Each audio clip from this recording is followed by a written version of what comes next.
Good morning, students. Today I am here with lesson 22, future continuous tense from your grammar book, The Base. Students, as you can see here are the dialogues in the picture. Girl says, I will be meeting my friends in the party. Giraffe says, we will be attending the party tomorrow by 8 p.m. Bunny Rabbit says, I will be enjoying the delicious meal. And the boy says, I will be dancing on the floor then. Students, these all blue words are in future continuous tense. इनसे हमें ये पता चल रहा है कि भविष्य में कौन सा कार्य प्रोग्रेस पे होगा. ठीक है, जैसा कि लड़की कहती है कि मैं अपने दोस्तों के साथ पार्टी में मिल रही हूँगी. जिराफ क्या कहता है कि हम सभी कल पार्टी में 8 बजे होंगे. बनी रैबिट क्या कहता है कि मैं स्वादिष्ट भोजन को एंजॉय कर रहा हूँगा. और बॉय क्या कहता है बेटा कि मैं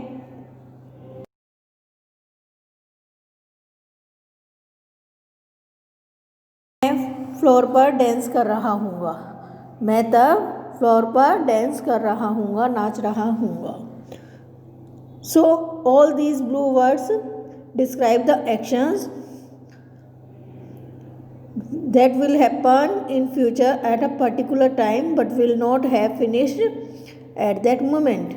जो कि एक पर्टिकुलर टाइम पे यानी निश्चित समय पर चल तो रहे होंगे लेकिन ख़त्म नहीं होंगे उस क्षण तक. किस क्षण तक? जब तक वो चल रहे हैं, यानी फ्यूचर में जो हो रहा है होगा. ठीक है, we can define the future continuous tense as the future continuous tense tells us about the actions that will be in progress at a given point of time in the future. यानी भविष्य में होने वाले progress पर जो कार्य है उनके बारे में हमें फ्यूचर कॉन्टिन्यूस टेंस से पता चलता है. Top up, you have to keep in mind these days it is common to use will for all nouns and pronouns. आजकल ये कॉमन बात हो गई है कि हम will का यूज़ सभी संज्ञा शब्दों और सर्वनाम शब्दों के लिए यूज़ करते हैं. ठीक है, how will you form future continuous tense? In the future continuous tense we use first of all subject plus will be और shall be plus verbs first form plus ing. Okay,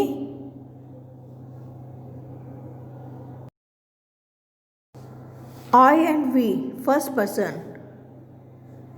example में आपको दिखा रहे हैं कि आई और we के साथ में जो कि फर्स्ट पर्सन में होते हैं उनके साथ क्या यूज़ करेंगे? Shall be and then verb's first form and plus ing and then object. Okay, so you can write here I or we shall be dancing. Next, you is the second person. जब आप किसी दूसरे बंदे से बात करते हो तो आप उससे क्या कह के बात करते हो? you will be dancing. you के साथ क्या लगेगा? will be. और I और we के साथ shall be. he, she, it, they third person pronouns. So you are to use the word will be with all nouns and these pronouns, and after that you are to put verbs first form plus ing. Example, I will be dancing on the floor then. यानी मैं उस समय floor पर dancing floor पर dance कर रहा हूँगा. Here are 3 types of future continuous tense. First one is affirmative, that means which states something, that is called affirmative sentence. Example is here, I will be meeting my friends in the party, मैं party में अपने दोस्तों से मिल रहा हूँगा।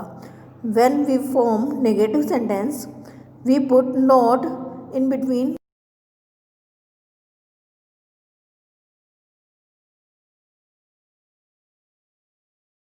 the party. Third, interrogative.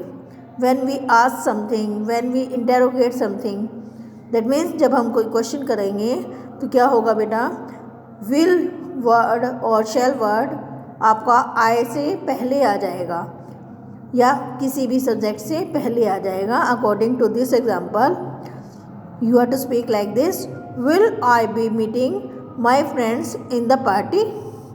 Okay. Now come on next page. Here are exercises given under the title practice for perfection. First one exercise, you have to fill in the blanks with the future continuous tense form of the verb given in the bracket.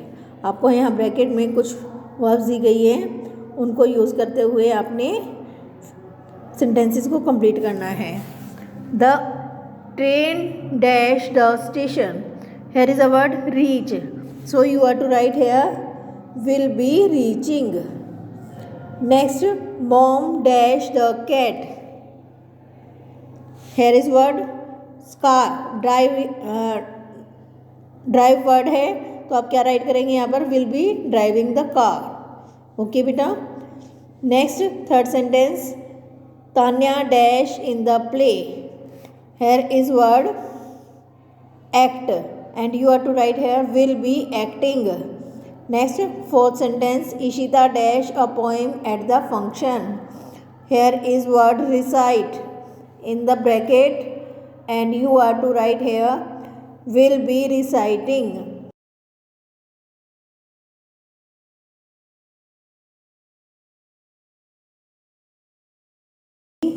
This Diwali,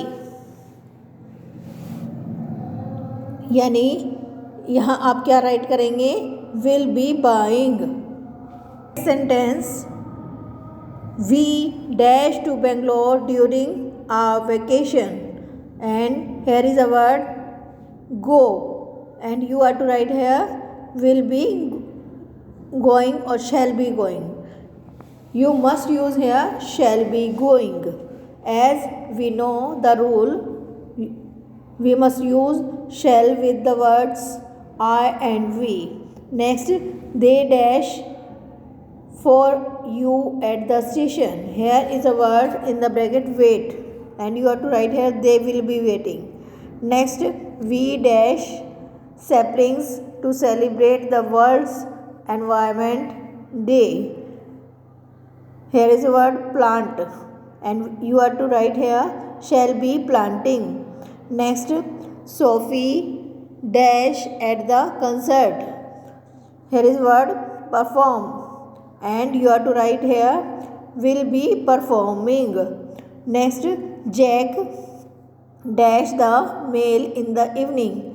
Here is word send, so you are to write here will be sending. Next, B exercise, you have to put the jumbled words in the right order. यानी एक sentence को आपने rearrange करना है. First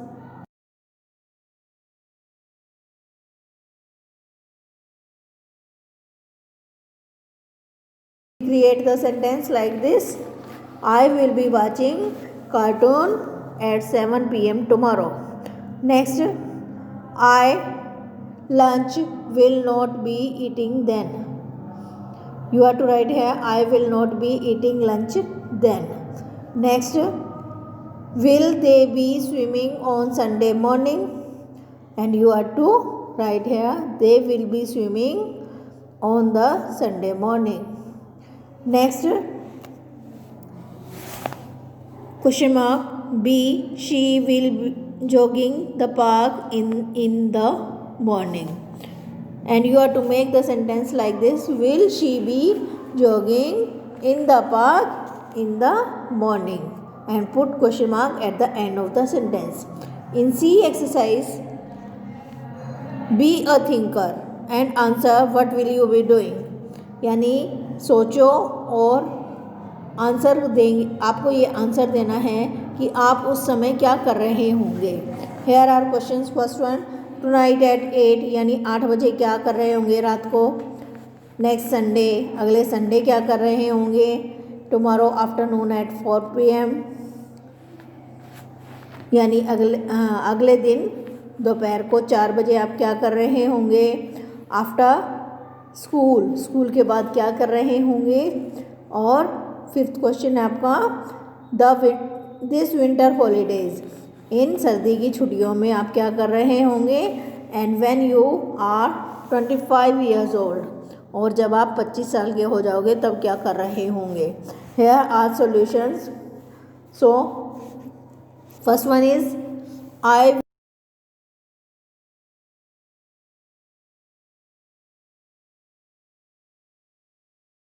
not be studying at home on next Sunday, यानी मैं अगले Sunday घर पर पढ़ाई नहीं कर रहा हूँगा।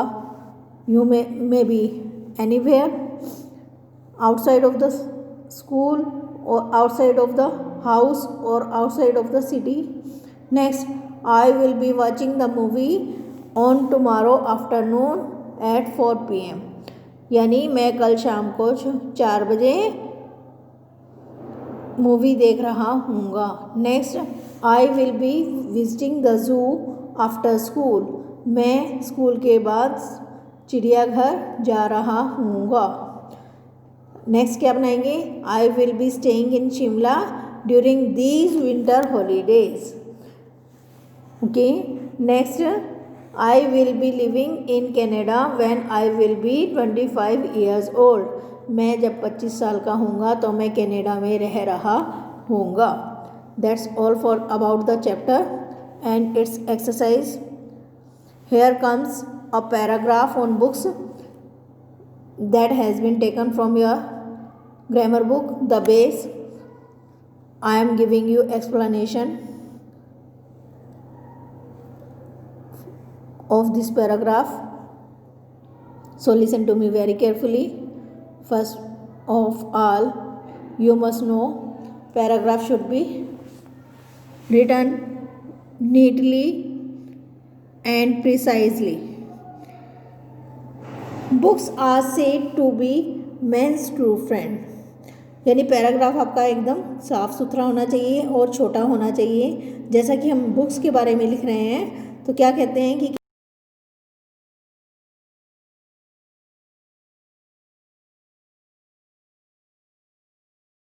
वो हमें ज्ञान प्रदान करते हैं और हमारे विचारों को विस्तृत करती हैं किताबें। Science and geography books provide information about our surroundings. Science की और भूगोल की किताबें जो हैं हमें सूचना देती हैं हमारे आसपास में क्या होता है। Next, the world and surrounding the world and even knowledge about parts of a body, ना केवल हमें अपने संसार में चारों तरफ क्या हो रहा है उसकी सूचना देती है बल्कि हमारे शरीर के अंगों के लिए भी हमें नॉलेज प्रदान करती है। विदाउट एनी टिकट, पासपोर्ट और even flying by an aeroplane we can travel to some distant land just by reading a book, यानी बिना टिकट के, बिना पासपोर्ट या बिना हवा में उड़े, बिना ट्रैवल किए हम दूर देश में पहुंच सकते हैं। कैसे? बाय रीडिंग अ बुक, यानी एक किताब पढ़ के। For instance, with Alice we travel to her wonderland, और with Tintin we move around in the states of Nepal.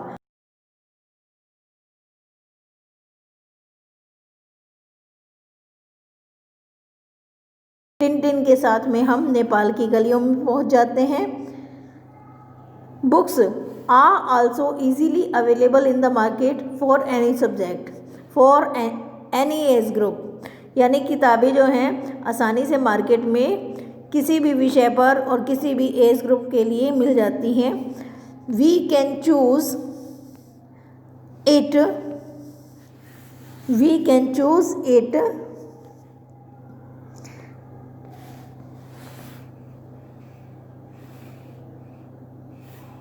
according to our taste and get into the world anywhere anytime.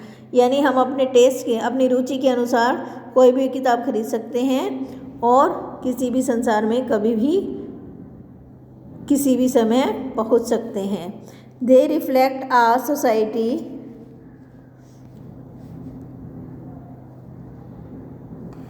from darkness of. They reflect our society. वे हमारे समाज का प्रतिबिंबित करती हैं. Next you can read here. They introduce us to the various cultures, civilizations, traditions and customs. वे विभिन्न प्रकार की संस्कृतियों, सभ्यताओं, परंपराओं और रीति रिवाजों को के बारे में हमें बताती हैं. They remove us from the darkness of ignorance. वह हमें अज्ञान के अंधेरे से बाहर निकालती हैं. They are indeed our true friends. वे हमारी सच्ची मित्र हैं. They remove. Then here is written, it is so because a friend might be changed. He or she can fight with us or stop talking to us one day, but